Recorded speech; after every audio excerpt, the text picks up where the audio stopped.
Екіншісі салон красоты. Именно Стамбул қаласында 25 миллионнан астам халық тұрады. Егер сіздер тіл көп білген сайын клиенттеріңіз де көбейеді.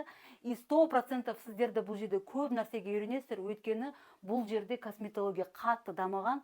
Сіздер бұл жерден көп опыт аласыздар. Үшіншісі үйде отырып ақша табу. Яғни үйде отырып тамақтарға тапсырыс ала аласыздар. Өзіңіз тамақтар жасайсыздар. Бұл жерде туристер өте көп, иностранецтер өте көп. Бірақ бұл жерде ескертетін нәрсе, біріншісі сіздер көп әрекет жасайсыздар, реклама жасайсыздар, сөйлесесіздер, алдында мүмкін тамақтарыңызды тегін жіберетін шығарсыздар. И екінші ескертетін нәрсе, түріктер сіздерден тамақ алмайды. Соңғысы, мен сияқты байыр болсаңыздар болады. Егер сіз байыр болатын болсаңыздар, онда бүкіл фабрикадағыларды, производительдерді, оптовиктерді, логистикадағыларды бәрін танитын боласыздар. Яғни осы знакомство сіздерге көп мүмкіншілік береді.